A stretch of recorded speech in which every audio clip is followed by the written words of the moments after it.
बस एक लोटा पानी। अब इतना सरल देव देखो कहीं मिलने वाला है क्या? सारे देवताओं के पूजन में तो सारी सामग्री चाहिए, अच्छे अच्छे वस्त्र पहनाओ, आभूषण पहनाओ, रतन पहनाओ, माणिक पहनाओ, मोती पहनाओ, ये पहनाओ वो पहनाओ। शंकर जी को एक लोटा पानी, हर हर महादेव 3 बार। शिव जी की कथा कितनी विचित्र, वो कहते अगर पानी भी नहीं है चढ़ाने के लिए, तुम्हारे घर में मान लो जल भी नहीं है, बस 3 बार ताली बजा दो। और वो भी नहीं कर सकते तो शिव मंदिर के दरवाजे पर जाकर बम बम बोले बोल दो, वो भी नहीं कर सकते तो मात्र शिखर का दर्शन कर लीजिए। शिखर दर्शनम सर्व पाप नाशनम। मात्र शिखर का दर्शन करो, उससे भी सर्व पापों का नाश।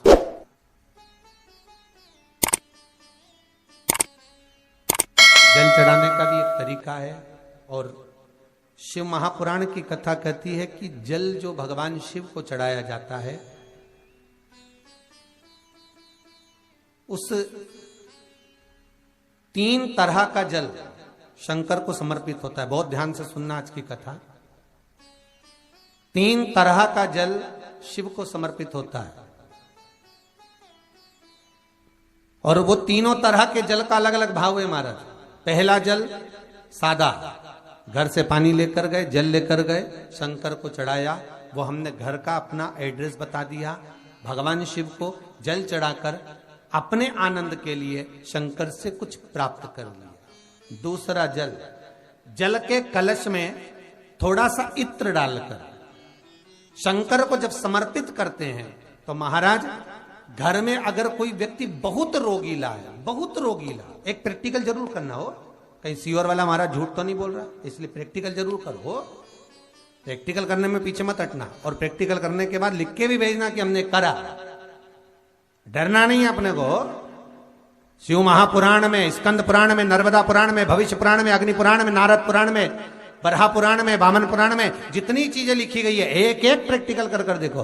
तो शिव महापुराण, स्कंद पुराण का ये भाव याद करिए कि 1 लोटे पानी में इत्र मिलाकर, जल में इत्र मिलाकर, बहुत रोगीला व्यक्ति, बहुत बीमार व्यक्ति है, 1 लोटा पानी उसका हाथ का स्पर्श कराकर शंकर को चढ़ाना प्रारंभ कर दीजिए। महाराज केवल 5 या 7 दिन चढ़ाओ, और वो 7 दिन के बाद में उस बीमार व्यक्ति का क्रम देखिए कि उसमें कितना आराम लगा है। औषधि दवाई काम करना प्रारंभ करी कि ना करी।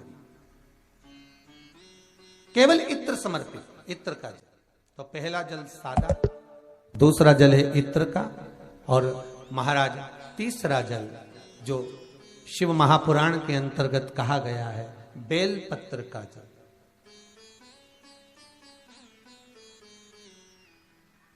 तीसरा जो जल है वो बेलपत्र का जल। बेलपत्र का जल कैसा? तो महाराज शिव महापुराण की कथा कहती है कि जल के पात्र में एक बेलपत्र अंदर डालकर उस जल के पात्र को ले जाकर शिव को समर्पित करना, अर्थात अपनी मन की कामना भगवान शंकर से कह देना। केवल बेलपत्र के माध्यम, बोलना नहीं है हमको कुछ, हमें कुछ कहना नहीं है।